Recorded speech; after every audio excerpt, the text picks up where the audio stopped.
Hey, welcome to episode 181 of the Flipping Genius podcast. I am your host, Randy Lee, and we are going to be talking about car flipping and making money.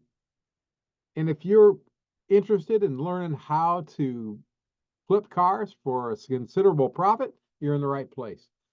We've got 180 episodes on the books, over 100 videos on our YouTube channel, and we'd love for you to subscribe to our YouTube channel. Just in case I forget to mention that earlier, I thought I'd mention it now.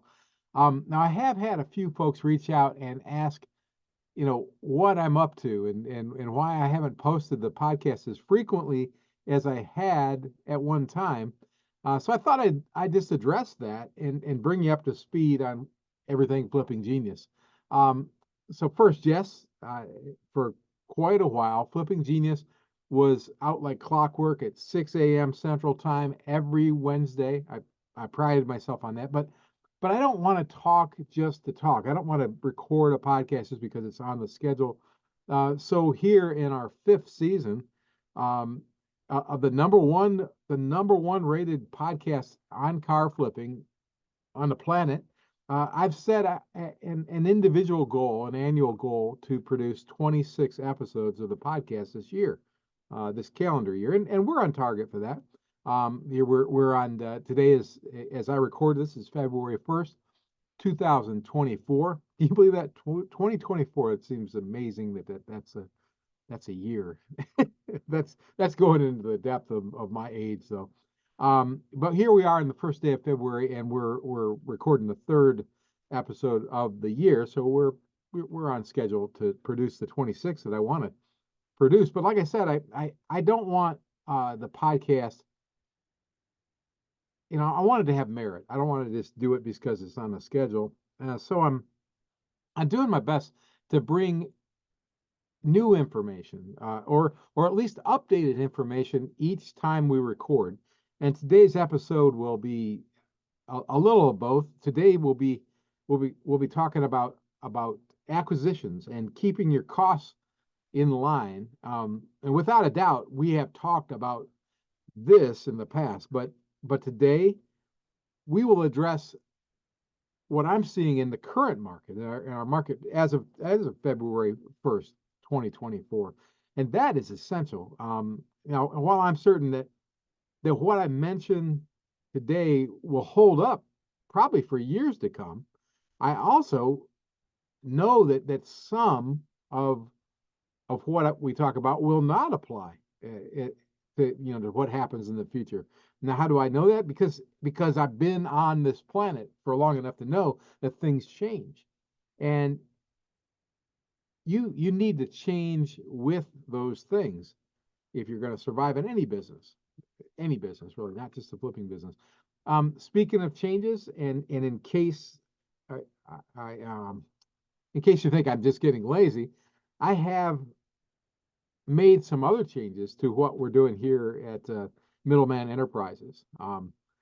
A couple of big things that not only should affect our bottom line here, but also will affect the allocation of time and energy, are my renewed involvement in the real estate business. Namely, we'll be investing in rentals, in flipping properties, and wholesaling to other investors, mostly here in North Alabama. But with my partners, we're we're interested in opportunities all across the United States.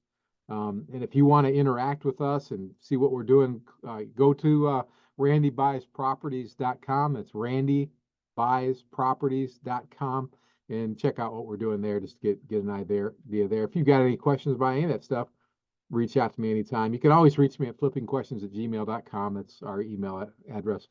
Um, but that's one of the things we're doing. So a little bit more activity in the real estate business, and it's fascinating to me. I may mention it later, so I won't get into it too much detail. But my prospecting for both is intertwined.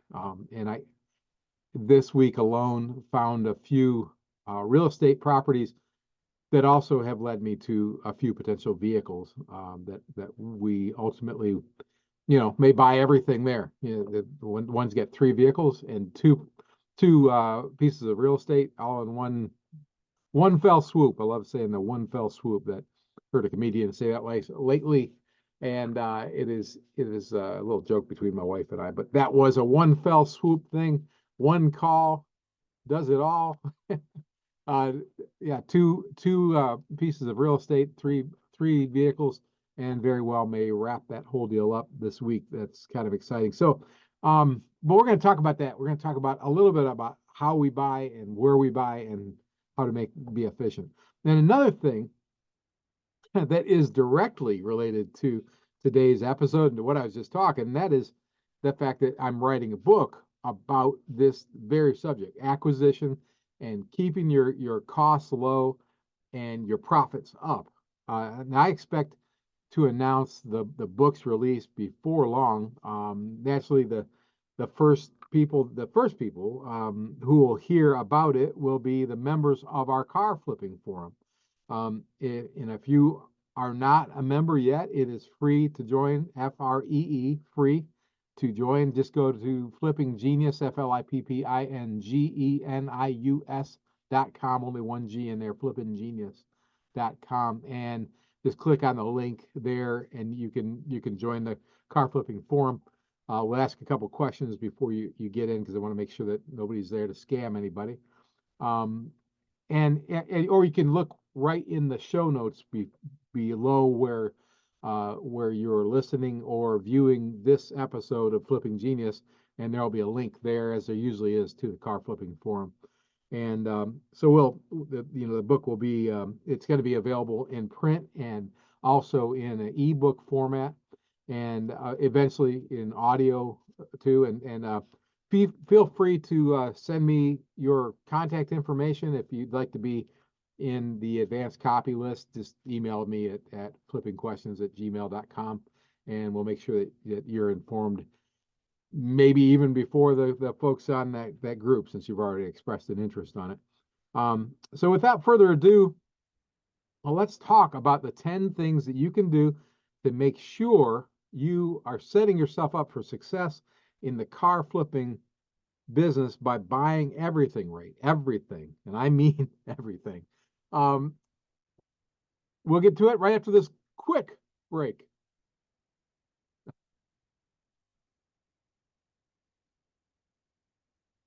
Oh man.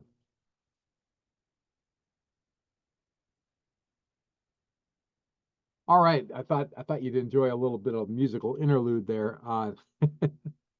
So I'm going to talk about 10. Everybody likes a good solid number. 10 things that you can do to help assure yourself a better profit by keeping your costs down when you're acquiring your vehicles and when you are acquiring everything. And that is one of my favorite things to remember. I talk about it a lot. I say, you make your money when you buy. What I really mean is you make your money when you spend. I mean, that's the reality. You have to recognize that sure, when you buy a vehicle, it's important that you buy it right, and that goes with any business. But there's so many more steps along the way to accomplish your goal of selling that vehicle for a profit, and those other steps are absolutely essential. We want to make sure that you're doing those right. So I've got some things. I just sat down before I turned the mic on and said, what are 10 things I can share with you guys?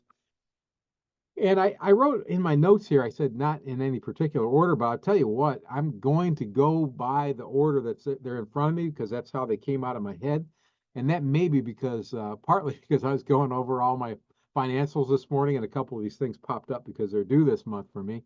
But let's just stick with that, and I'm going to do this very conversationally, as if we're talking one-on-one. But I'll tell you this: if you've got questions about any of this stuff, if I can help you personally with any of this stuff, with recommendations or input, just feel free to reach out to me at flippingquestions@gmail.com, or better yet, on the car flipping forum, so I can share my answers, and you can get other answers from other members, because there's a lot of great members on there that know a lot, probably more than I do, about car flipping. I don't want to admit that, but it's pretty true, and I think you know that too. I don't want to pretend like I know everything. I know enough to make money, and that's why I've got the podcast. And one of the ways you make money is by saving money. So the first one I'm going to talk about is that is a place you can save money. And I'm looking at insurance and bond costs. And in the first, these came to mind right away because my dealer insurance and my dealer bond fees are due, I believe, this month, February.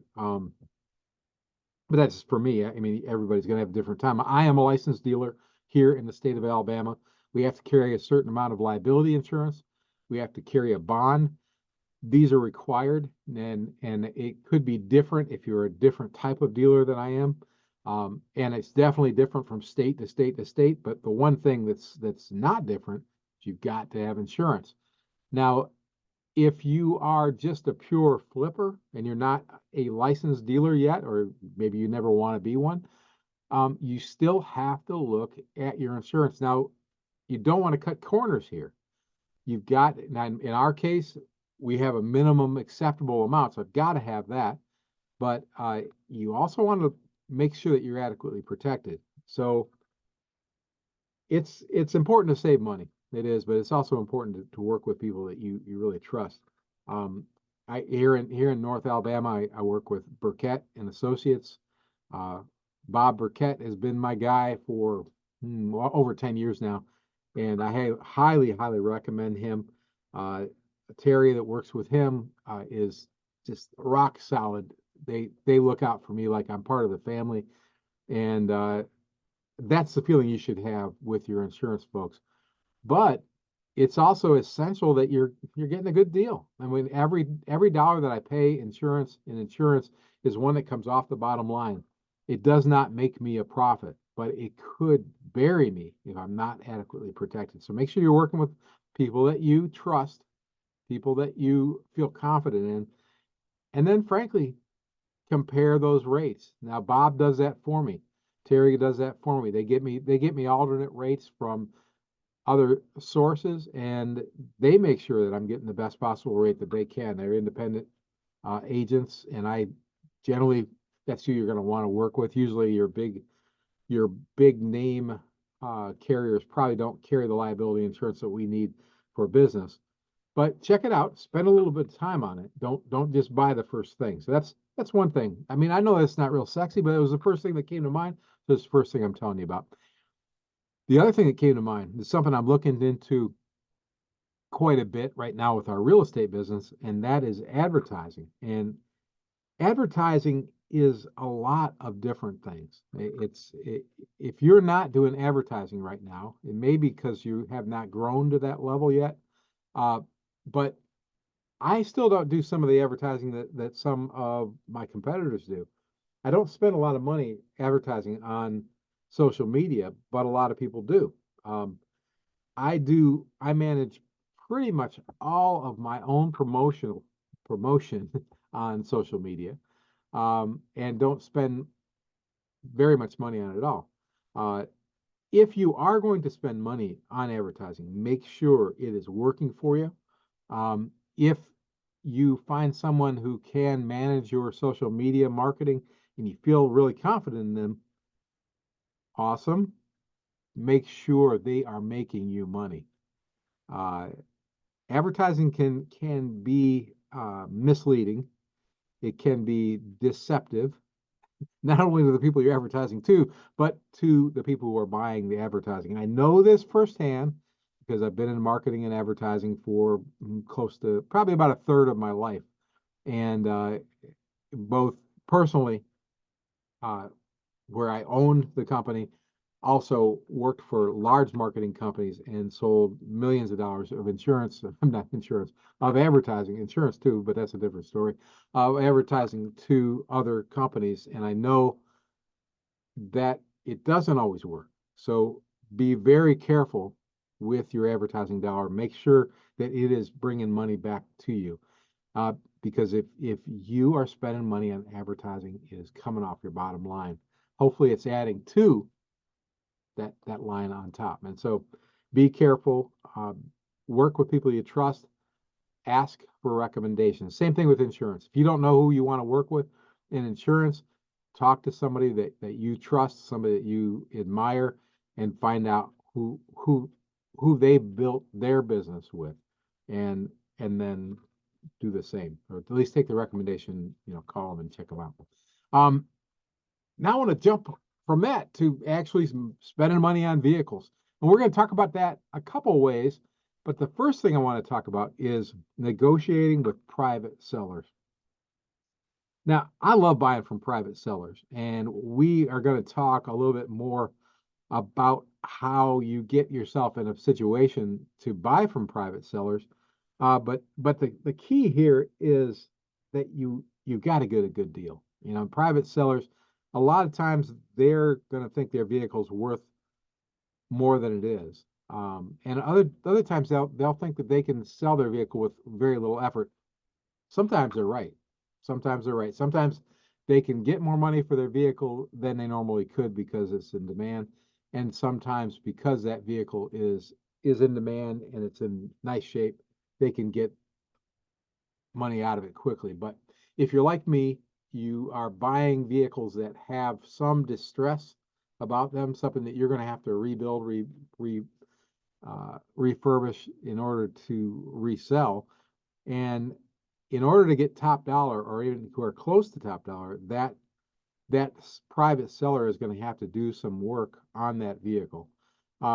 One thing that I find can really help, make sure you're checking this out. You want to get the VIN number from these folks, and you want to check any outstanding recalls. Now, this is kind of a crazy one, because if there's outstanding recalls on a vehicle, to a lot of sellers, that's going to just mean a pain. That's going to be, they got to take this thing to some dealer, and the dealer's got to fix this, and it means time that they don't want to allot, and they would just assume get rid of it. But like just recently sold a Mazda. It had an outstanding recall on it. I took it to the Mazda dealership. They fixed it for free. They did it in less than 2 days. They even cleaned the vehicle for me, gave it back to me, even did a little rundown just to make sure everything else was straight on it. And that was helpful because they gave me a heads up that, frankly, it confirmed with what my guys, Dennis Johnson, had told me. But I felt good about it, and I had their piece of paper confirming that everything was straight on this car and that the recall had been repaired, and it cost me $0. Now, that vehicle happened to be a vehicle I bought at auction, but I've got another vehicle that's just like it. Not just like the same car, but the same situation. I bought it from a private seller. The private seller, when I informed him he had an outstanding recall on this, he said, "What does that mean?" That's what this guy take it to the dealer, and the dealer will fix it. And he said, "Oh man, I don't even want to mess with that. That getting that repaired on this vehicle, which cost me no money, just a little bit of time to get it there and back, probably resulted in at least $1,000 reduction in what that gentleman would have taken for that vehicle before he knew that. So that's, knowledge is a power. So use that. Another thing that you do, and something we do with real estate too, is we will walk around the vehicle and point out the things that they're going to have to fix on this vehicle. I'm not trying to beat you up. These are just things you're going to have to fix on this vehicle before you sell it to the public, before you get that top dollar for it.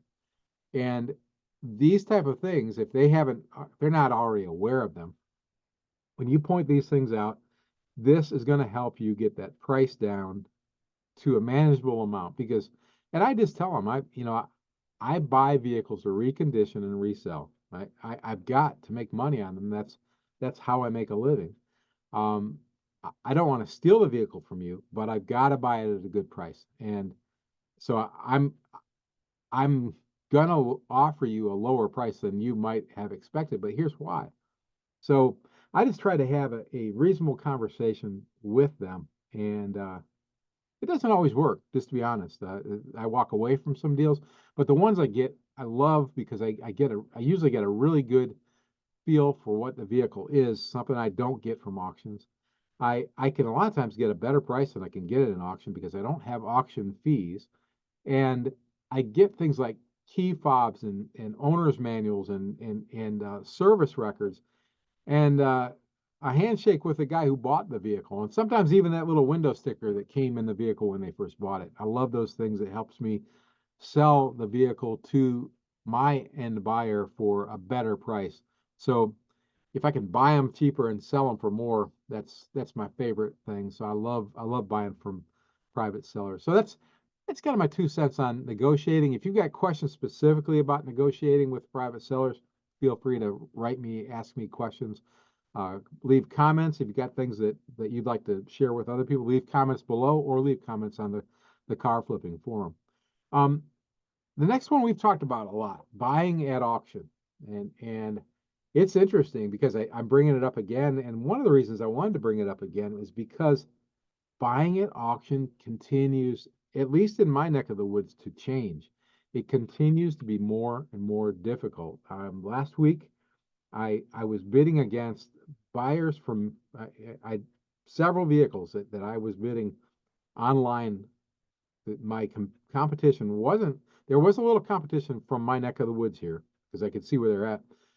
But the vehicles that I wanted were bought by people in Minnesota, which is a long way from North Alabama, Texas, which is a pretty long way from North Alabama, and Mexico. Those are the three, and Arizona. There's some other folks buying, trying to buy from Georgia and Tennessee, and others from Alabama. But the ones who bought the vehicles were from those states far away.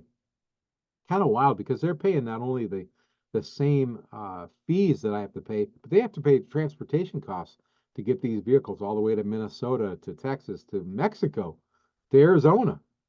These are far away places. And I'm already in a market where I'm wondering, how do you make any money buying these things and then paying these exorbitant fees? Because the fees are very high on vehicles. The fees have gone up. They went up again this year. And we've talked about that format that I follow. And by the way, I'll mention it again. For the time being, we've got our website is fully open. So if you want to gain access to what will be premium information at one point when we expand our subscription, you can gain access to the system I use to buy vehicles at auctions. It's on there for free. Just go to the website flippinggenius.com. You'll find it there under I think it's, hang on a second. Let me double check. Got so many things. I think it's under premium. I think I'll just leave it at that. And if you have any questions, you can reach out to me. But when it comes to auctions, the fact is, the one thing that hasn't changed is you've got to buy at the price you need to buy at. So don't let yourself get wooed into spending more money than makes sense to you. Now, that amount of money may be different to you than it is to me. It will be different. You'll have different overhead costs. You'll have different aspirations for what you're going to do with the vehicle. And you'll be buying different vehicles than I buy. My typical vehicle is going to have an end sale price of usually no more than $4,000 to $5,000, and usually less than that. Your end price may be much higher, but whatever it is, you've got to factor in a profit. And for me, that profit has to be significant, or I don't do it. And I walk away. I would rather walk away than be burdened with a piece of inventory that is not going to be profitable for me. There's no sense in that. I'd rather play golf than work on a car for free. So stick to your guns, use your formula, and stay to your formula. And if you don't have a formula yet, there's lots of episodes of Flipping Genius where we talk about auctions, and I talk about my formula, and I talk about my systems, and now I've just told you you can buy my system, or you can get my system for free. There at the website. It is free too. There's no follow-up to where I'm going to ask you for any more money. It is what I use It is what I have used, and it's right there for you to use. And you can ask me questions about it too. Hey, the number one goal of Flipping Genius is to help you make more money. It always has, it still is, and I continue to stress that. When you're making money, along the way to making money, another thing you have to do is repairs. And I was just talking about that, about when you're walking around that vehicle and you're talking to that private seller, uh, you're going to tell them about the repairs you know about. And then after you buy it and you take it to your mechanic or you take it in and you do the mechanical work yourself, you're going to find out repairs are needed that you don't know about because the sellers will lie to you. They will all lie to you. They figure it's fair game because you're in business, so they can just go ahead and lie to you. Not all of them. I take that back. I've had some wonderful folks sell me vehicles that were completely honest, and I've had some folks where afterwards I discovered some things about the vehicle and we bumped into each other later and I said, "Oh, did you know it had this?" And they did not know it, and I believe them. Of course, I tend to be very trusting. But let's talk about repairs for a second. Because like I've said, you make your money when you spend it. Now, I know a lot of times I've said you make your money when you buy, and that is true, but it's not just when you buy the vehicle, it's when you buy the parts, it's when you buy the services. So if you can do repairs yourself and you can do them efficiently and effectively, it's a good thing to do. If you can't or won't do them, meaning even though you have the skills, you're not going to get around to doing them, and that vehicle is going to sit there and wait and just rot in your yard. That is not a profitable uh, way to make any money in this business. So you have to ask yourself, am I going to do this? And if you will do it, and you've got the proper tools, the proper equipment and suitable environment and the skills to do it, then a lot of times that's a good way to do it. I do not. I do not have those. I don't have the skills. I've got the tools. I've got an environment. I'm probably smart enough to learn, but I know my limitations and I'm not going to do it. So that's where Dennis Johnson and his boys come in. I mentioned them a zillion times, and if I've got a vehicle that needs repair, boom, that's where it's going to go to. And those guys take care of me. I suspect I suggest, recommend highly that if you don't have somebody that you trust like that, you find somebody that you trust. And if you want to know where to start, talk to somebody like me, somebody that you're competing with, somebody that you are trying to aspire to be. Who do you guys use? Who did you use? Who would you use? Go ask them. It's fascinating to me. We usually want to help each other. I find that in the real estate business is the same way. Most of us want to help each other once we get past the trust level. Not everybody. Some of them won't give you a lick of help because they're afraid you're going to come get you. You're going to come get their business. I've never been that way, and obviously, here I am telling you every secret I know again in the 181st episode of a podcast. So save your money, but don't save all the money. If it makes sense for you to hire it out, but don't go to the low bidder unless the low bidder happens to be the guy that everybody recommends. Rarely that's the case. Um, but be cautious. Be cautious. This is where the money is made. When you get the repairs done right, you get them done efficiently, both in time and in money, you could make more money on your vehicles. Same thing with detailing. I don't like detailing. You may like it. You may be great at it. I hire my detailing out. If I don't hire it out, it doesn't get done very well. And I know that's the case. Some vehicles I sell, I just sell them dirty because I'm not gonna get much more money from them. Sometimes I find that if somebody looks at my dirty vehicle, they think I'm getting a better deal. And they kind of are. And they can take it home and really clean it up and feel good about what they have. I don't mind doing that at all. But if you're going to detail a car and you're not going to do it yourself, make sure you get good recommendations and make sure the person who's doing it is adding value to the vehicle. It's a really good place to add value, especially if you're getting into vehicles that are in a higher level than mine. Um, Prospecting for potential deals and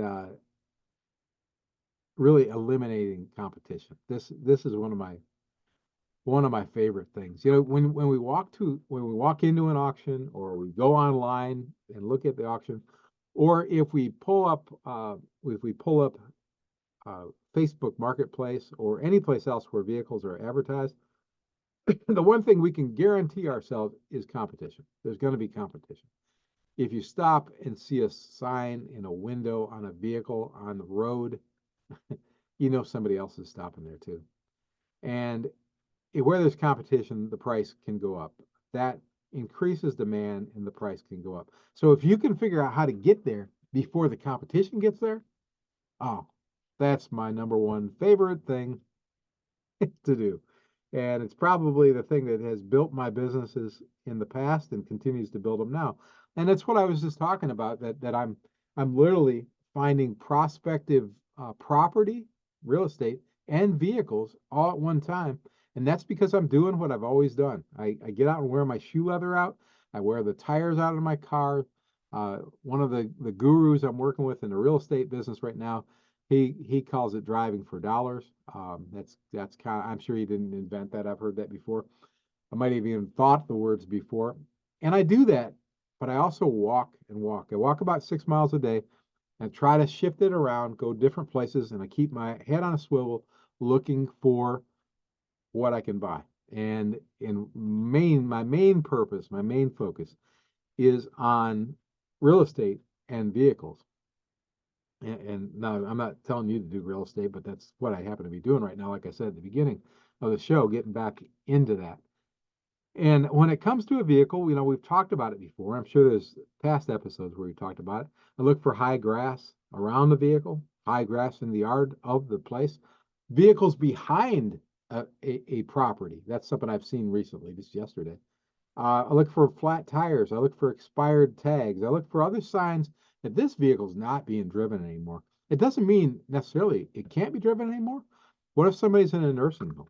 What if they have had some other ailment that causes them not to be able to drive, or if they've moved out of state and left this one behind?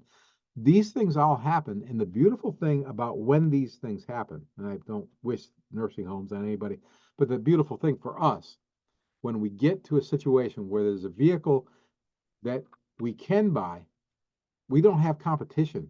And unless those people choose to pick up the phone and call our competition that's out there saying, I buy cars, uh, the chances are we're the only one in the game. And if we can build rapport with these folks, if we can build a relationship with these folks, not only can you buy that vehicle that's in the driveway or the vehicle that's behind the place, but they're going to call you the next time they need to sell a vehicle, the next time their relatives or their friends need to sell a vehicle.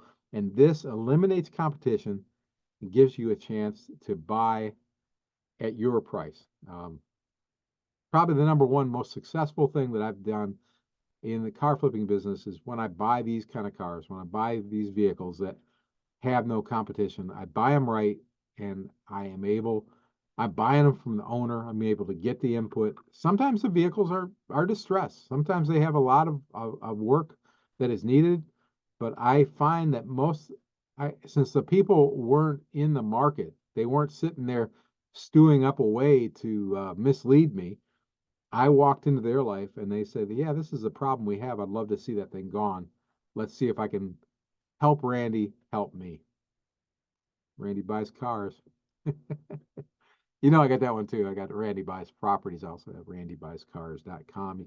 You can check that out. See, feel free to copy what I do. That's what I always tell you. That's what I've been doing for over 5 seasons now of Flipping Genius.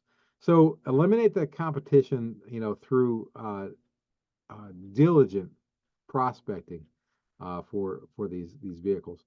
Um, Number 8, along those lines, how can we get at the head of the line? This has always been one of my favorites, and honestly, it's been something I've kind of dropped the ball on, and I'll be getting back after it just because of the prospecting that I'm doing, and the eyes that I'm working, and the fact that here in Alabama, spring is going to be here soon. It's about almost going to be 60 degrees today, and I've got shorts on. I plan to hit the road a little bit here in a couple of minutes, just go out and see if I can shake the money tree and find some new leads. one of the ways that I'll be doing that is the way that I started with way back when I first started flipping. Some of my best deals came from lenders, from insurance companies, and from other corporate parties. Now, I'll give you an idea what I mean by this. Mostly the lenders were uh, the um, the places that do title ponds. Now, a lot of the title pawn places I still buy from, but now I'm buying their vehicles from auction houses because they've cut me out. They've cut the middleman out. They got a new middleman, the auction, and I'm on the other end of it. Um, if you can get to, I recommend if you find a smaller um, in your area, find a smaller pawn shop or a smaller title pawn place, go to them and ask who's buying the ones they repossess. Um, they may be taking them to the auction. Tell them you can save them the trouble of hauling the stuff to the auction. You can save them the fees on that vehicle, and you can save them the hassle. If they'll just call you, you come out every time they get a batch of repos, call you, and you'll come out there. Chances are you're going to buy what they've got. If they can give you a reasonable price, they're just trying to get them off their lot and get that money back into the system so they can loan it back out again. So that was always a great method for me. I got away from it. A lot of the fact that I got away from it is because I probably was because I got lazy. But the other thing is because the market changed. But that is still out there. There are still small title pawn places that you can do this with. Um, Another thing that, like I said, insurance companies total vehicles, they may be willing to sell those vehicles to you.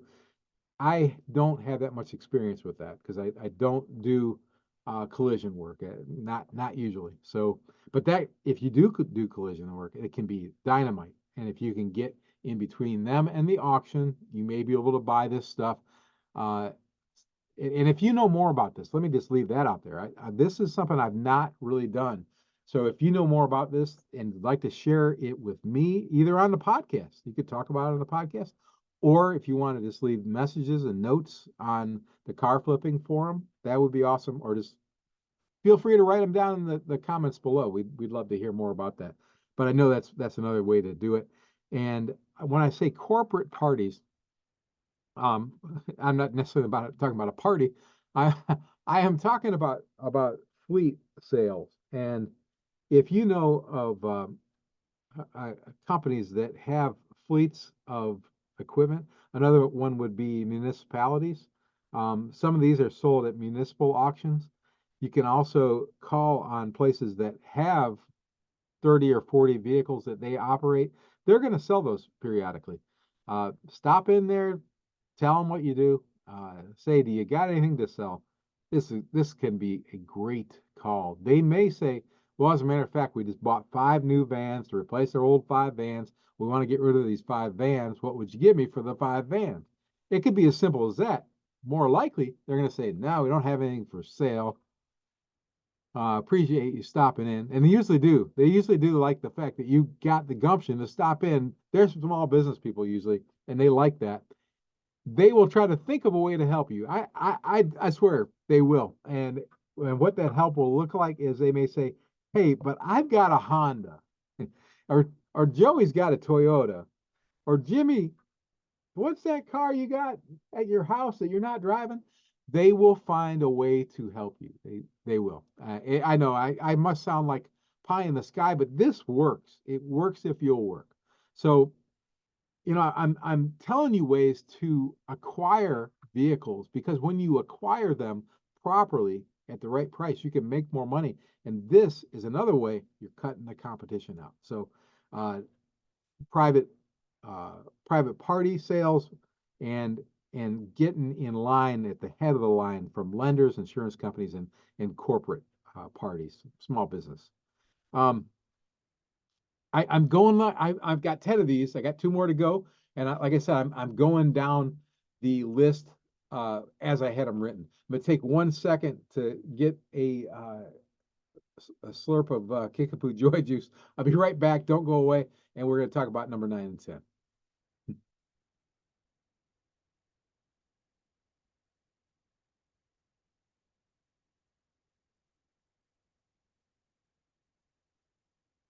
All right.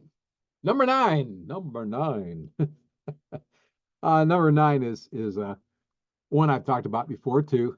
And it's, I just can't stress it enough.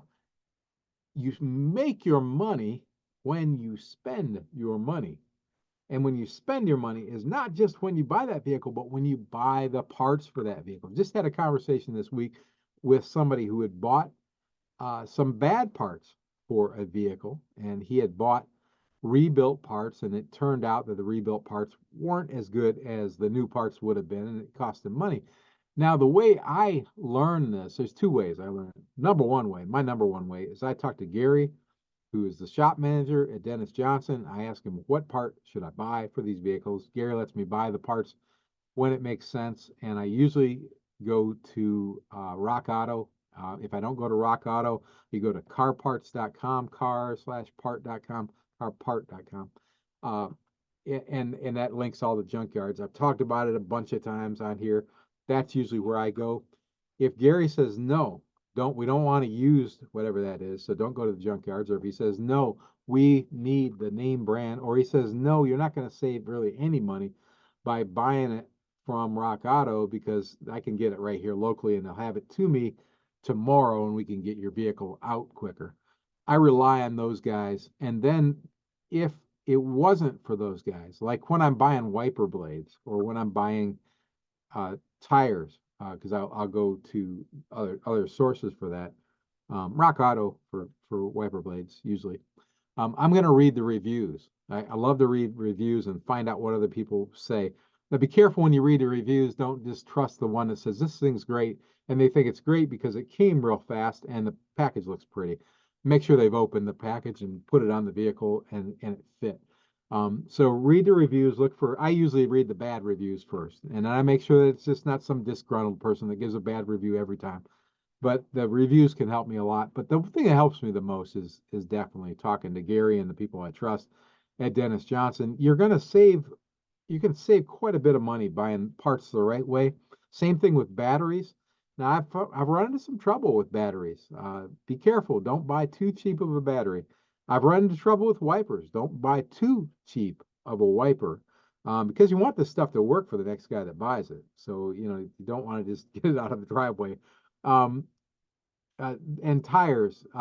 Tires, I save a lot of money on tires by using the resources that you'll find on our resources page. Um, it's escaping me at the moment, but I usually get quotes from 3 different tire companies, and they're usually the ones that are on our resources page, and whoever's got the best deal on tires. If I'm buying new tires, I don't really worry about it too much. But you know what? I'm selling the cheap stuff.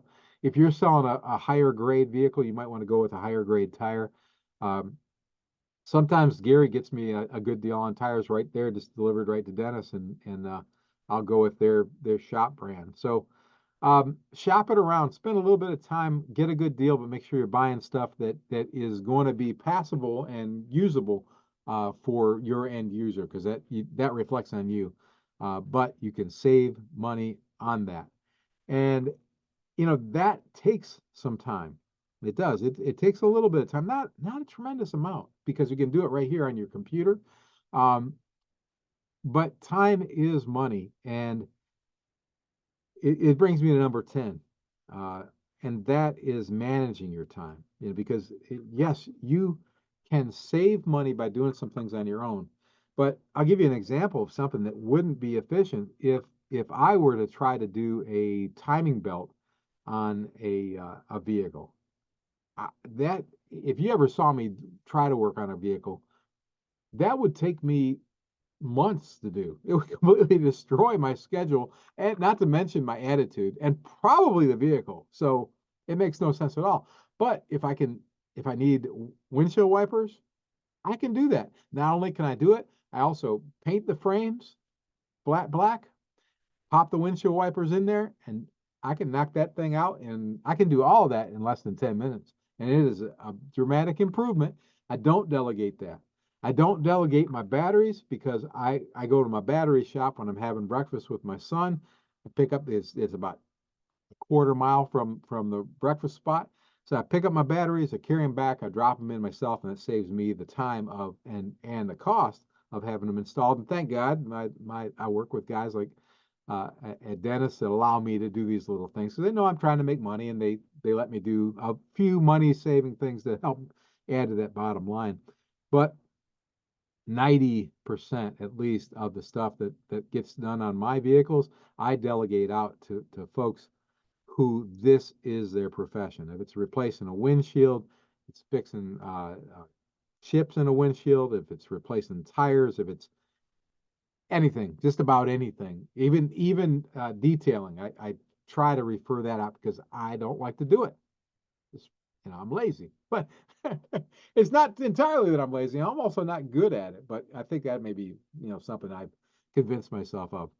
But delegate when it makes sense and do your own when it makes sense. But always, always think of that bottom line. And those are the 10 ways I came up with for you to acquire not only your vehicles, but also your services and your parts and add to that bottom line. I know it will. I know it will. I'm excited to share that with you. I hope this helped. And if you've got any questions, feel free to reach out to me, flippingquestions@gmail.com. If you like to make a comment, feel free to make it below. Please subscribe. If you're watching YouTube, please subscribe to our YouTube channel. I've been asking you, heck, I've been begging you to do that. I don't know why you're not subscribing. Let me just be clear. YouTube will not pay me a penny until I get over 1,000 subscribers. You probably already know that. I just want you to be a subscriber. You'll be notified when we do new content. If you don't ever want to be notified, you can say, don't notify me, but still subscribe, please. Is that adequate begging enough? I hope so. And those of you who have subscribed, thank you very, very much. Those who are doing it right now, thank you for doing that. Please tell your friends to do it too, because I got to get bumped up there so I can make $1 or $2 each month. I'd love to see YouTube pay me a couple bucks. My wife spends half her life watching YouTube. I ought to get paid something. Oh man, this is something, isn't it? Hey, like I said, if you've got any questions, reach out to us, flippingquestions@gmail.com or at the Car Flipping Forum, which you can find the link to right below. Visit flippinggenius.com, flippingenius.com. Anytime you want, you'll get all kind of information. See our resources page for the stuff about the tires and the parts I talked about earlier and other good stuff. And if there's anything that you'd like to recommend or suggest, feel free to do it in any way of those formats. And I look forward to hearing from you. I always do. I always do. I got to get back to writing this thing and getting that book in your hands because, hey, I won't be around forever. This will be like you can carry Randy in your pocket. And I hope it helps. I hope it helps you make money because that's what I'm here for. Hey, let's work together. Let's all make some money. Let's all become flipping geniuses.